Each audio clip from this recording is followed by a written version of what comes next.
People's Republic of China, November 1991, and women's football finally stepped out of the shadows.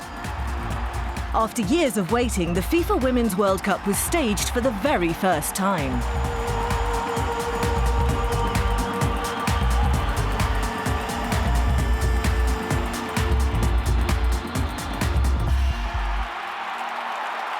"26 matches, all of them 80 minutes in duration, held in 5 cities across Guangdong province in southern China. Runners-up at the European Championships just 4 months previously, Norway were one of the favourites, and they also had the honour of playing in the first World Cup game. I remember it was a very special occasion. It was a major championship in China, a country we'd never been to before. The atmosphere and the enthusiasm of the people towards us was just fantastic. But in front of 65,000 people at the Tienhe Stadium, Norway were given a rude awakening. Oh, it's tough for Norway here, and it's China through again, through Liu Eiling, and it's so easy! A 4-0 win quickly established China as a force to be reckoned with, while Norway had a lot to do to fulfil their pre-tournament promise. Since their formation just 6 years previously, US women's soccer had taken huge strides. They had qualified for China with ease and were many people's tip for the tournament. They won all 3 of their Group B matches, and in the quarter-final, striker Michelle Akers scored a remarkable 5 goals in a 7-0 thrashing of Chinese Taipei. Well, that's a tricky one to... Oh, Akers! A Women's World Cup record, it still stands today. You know, 5 goals in 1 game, what soccer player expects that? I thought I'm going to take every chance I have and score every goal I can and do whatever I have to help our team be the best in the world. Just 4 months before arriving in China, West Germany had won the European Women's Championship for the 2nd time. Now they were looking to add a world title to their list of honours. They swept through Group C, beating Nigeria, Chinese Taipei and Italy, all without conceding a goal. In the quarter-final, they saw off Denmark in extra time, Heidi Moore scoring her 6th goal of the tournament. 12 teams, all of them qualified through the 6 FIFA confederations, with Europeans strongly represented. Despite a 3-2 defeat to the US in their opening match, Sweden progressed from Group B. They thrashed Japan 8-0, then beat Brazil to set up a quarter-final with China.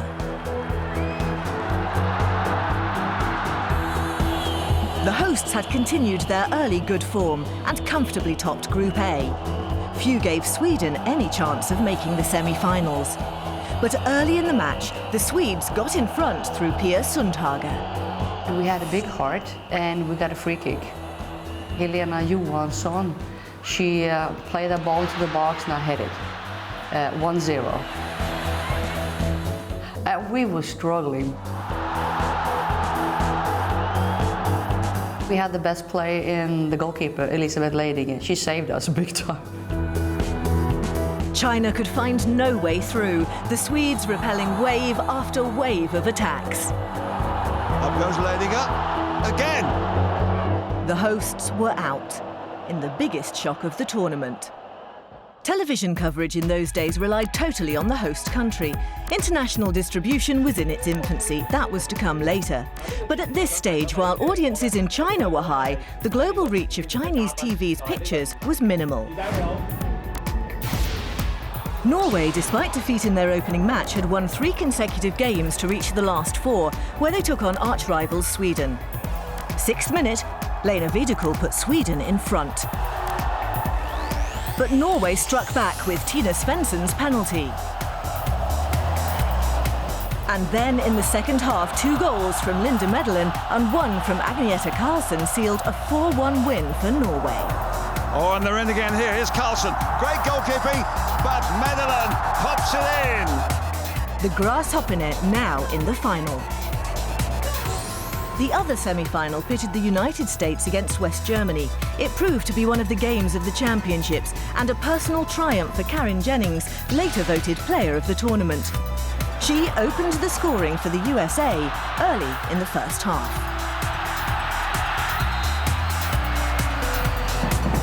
On 22 minutes, she added a second.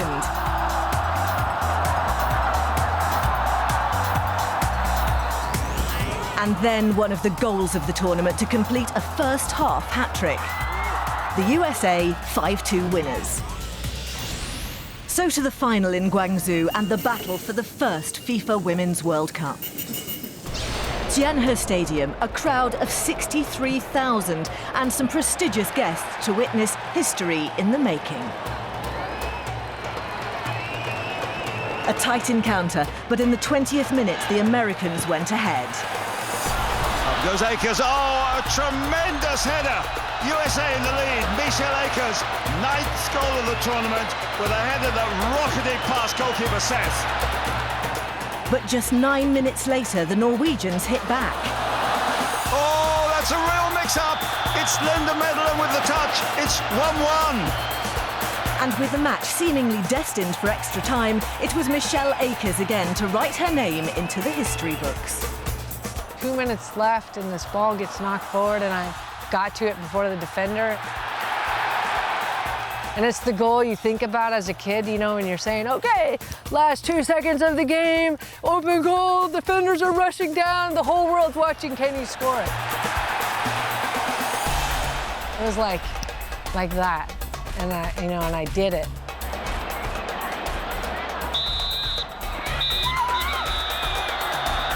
The USA world champions, and St. Dorence's team deserved winners.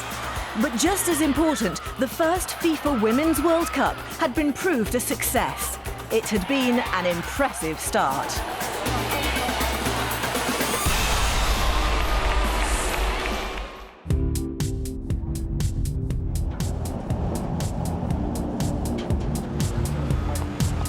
Then it was back home and back to reality. It was a little disappointing in the fact that when we came back to the United States, no one knew that we won. We came home, we thought we had just, just conquered the world, and there was like one media person there. On the other hand, Italy's star player Carolina Maranchi had hit the headlines back home with her 4 goals. At that time, Diego Maradona was king in Italy with Napoli. One TV station said all boys should be called Diego and all girls Carolina. I found this comparison between Maradona and me very funny. It made me feel good. It seemed at that moment that women's football in Italy would begin a very good development path. But ultimately, that hasn't been the case. And there are some other small distractions. Most players delayed having children until after their playing days, but not all of them. Any USA training camp often had welcome visitors. Just another example that women aiming for the top had to be committed, and they, as well as the people around them, had to make sacrifices.